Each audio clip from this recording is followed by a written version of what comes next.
What do you do when you take nth root of complex number in polar form?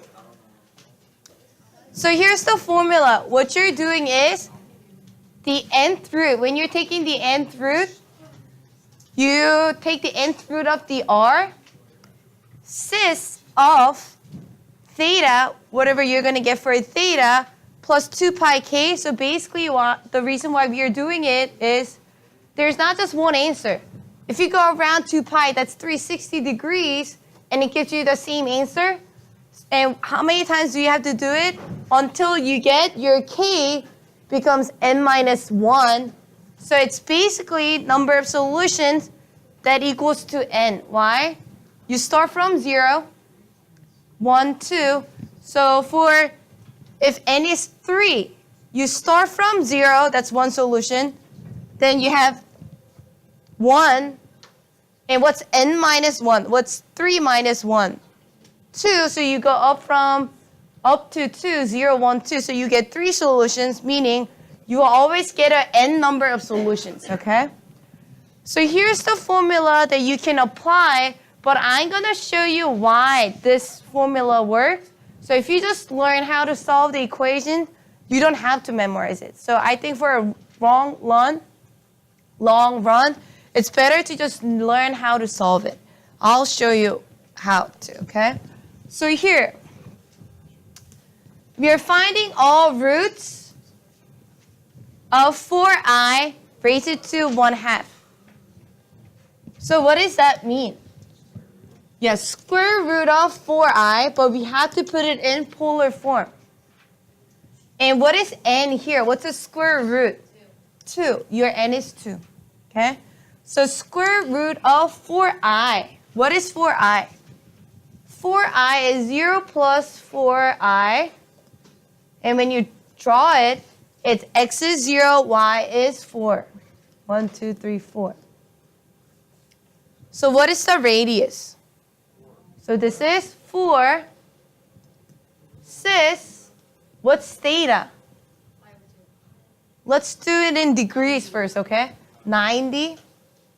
So you just gotta substitute 4i as 4 cis 90 degrees, or pi over 2. Okay? And let's just set that equal to x because we're solving for it. So to get rid of the square root, what would you do? Square on both sides, right? So I get 4 cis of 90 degrees equals to x squared, but x, I don't know what form that is, but it should be also in polar form. So instead of x, let's write r cis what? Theta. We are solving for r and theta, and it's squared. So now, by using the De Moivre's theorem that we learned yesterday, if polar is raised by 2, what happens to your r? Yeah, it's squared. It gets raised by that power. And what happens to theta? You multiply, so it's now 2 theta. And what is that equal to? 4 cis of 90. So then you just look at r and theta separately. 4 must be equal to what? R squared. So 4 equals to r squared. So when you square root it, r becomes either positive or negative 2. But radius, can it be negative? Really? Radius is the distance from the origin. Oh, I see what you're saying, but yeah. It's always positive, okay? You're going to take always the positive radius. Otherwise, you have to flip the theta. Yeah, it will be much more complicated. So r is 2. And how many solutions do we get? What was the n? N is 2, meaning you're going to get 2 answers, 2 solutions. So now you have to work with the theta. This is just like how we solve the equations. So 90 equals to what? 2 theta equals to 90. What else? 2 theta can equal to what? If it's 90, yeah, isn't it same thing as 360 plus 90? 360 plus that again, we're subtracted, but on the formula, what did it say? Keep adding 2 pi. K can be 0, which is just theta itself. Then the next one, you're going to add 360, which is 2 pi. And it says divide by n. I'll show you why. So here, the next one will be 90 plus 360. And the next one will be plus 720. But again, n was 2, so we only have 2 answers, so we can stop there. Okay? And the formula again, it says divided by n. Guess why we are dividing by n? To solve for theta, what do you have to divide by? 2. Isn't that our n? Yeah. That's what the formula is for, but if you just know how to solve it, you don't have to even bother looking at the formulas. So you get first theta equals to what? 45. So your first theta, I'll write it here. Theta is 45. What about here? What's 90 plus 360? 450.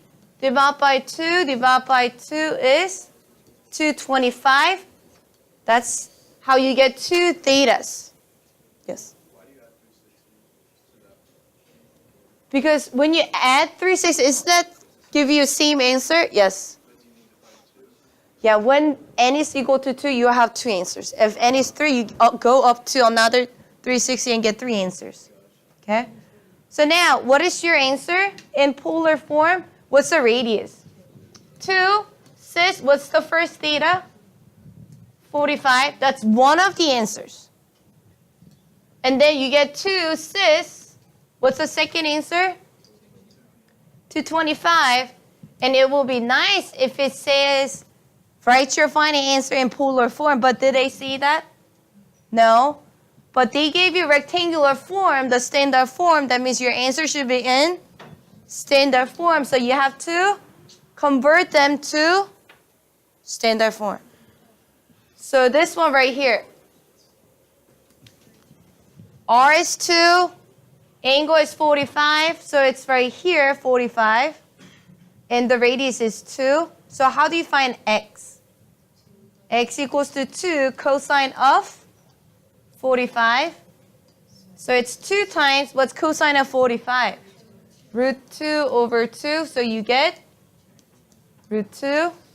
Y must be same for 45, right? So it's 2 sine of 45, which is 2 times root 2 over 2 again, y. So you get root 2. So how do you convert 2 cis 45 into rectangular or standard form? Root 2 plus root 2i. That's one answer. 2 cis 225. You might think it's the same thing, but where's 225?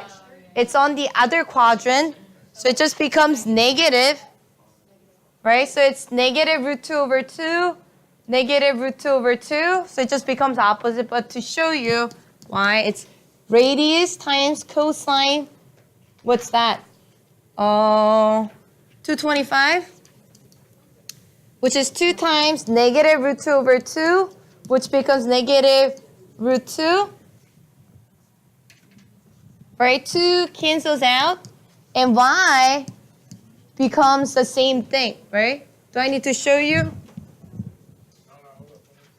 Y is, again, 2 sine of 225, which is 2 times negative root 2 over 2, so you get negative root 2.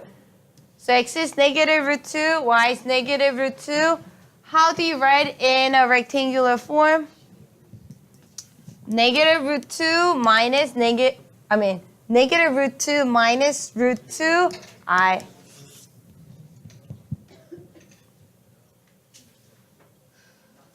So again, let's go back and look at the formula. If you want to memorize it, that's fine. But you see how we get nth root of r? That's how we got 2. You see why we are finding theta divided by n? And we keep adding 2 pi's. Let's do it one more time. Here, what's the next question? Find all roots. How many roots are we getting here? 4. There will be 4 roots. So what is 16? Isn't 16 equal to 16 plus 0i? So where is that at? 16, 0. 16. What is r? You mean 16? Sis, what is theta? How nice, 0.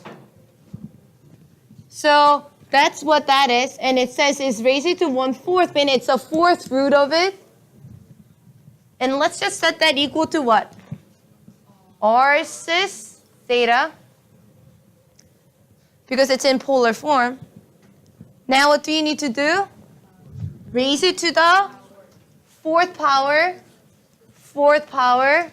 So I get 16 cis 0 degrees equals to, what happens if you raise polar to a power r? You raise it to the same power, cis, and you multiply the theta to the power, right? De Mor's theorem for theta. So now, 16 must equal to what? R to the 4th. So what is r? So 4th root on both sides, and it will be always positive r. 2. Okay? So now, 0 equals to what? It's 4 theta equals to what? 0.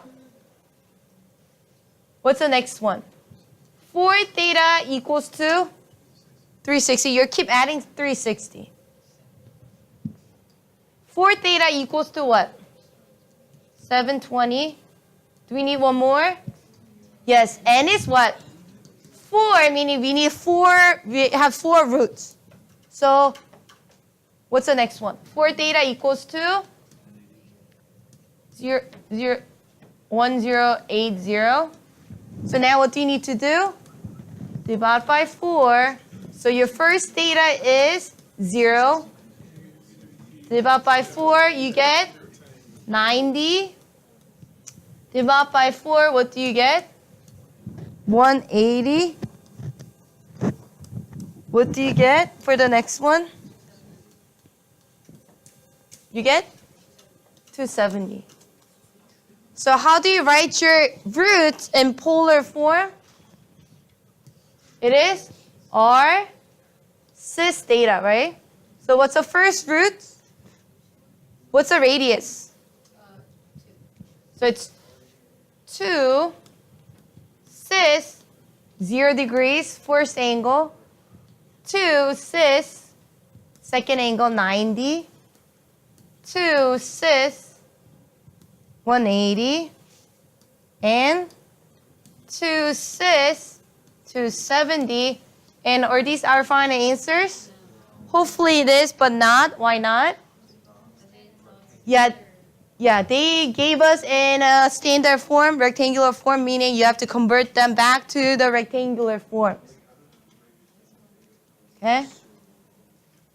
Yeah, so these questions will take a long time. So make sure you convert it back to what? Rectangular. So you see how we didn't even look at the formula, but we were able to get the solutions. So for a long run, just learn it. If you want to just memorize the formula and plug it in, that's fine too. It's your choice. All right.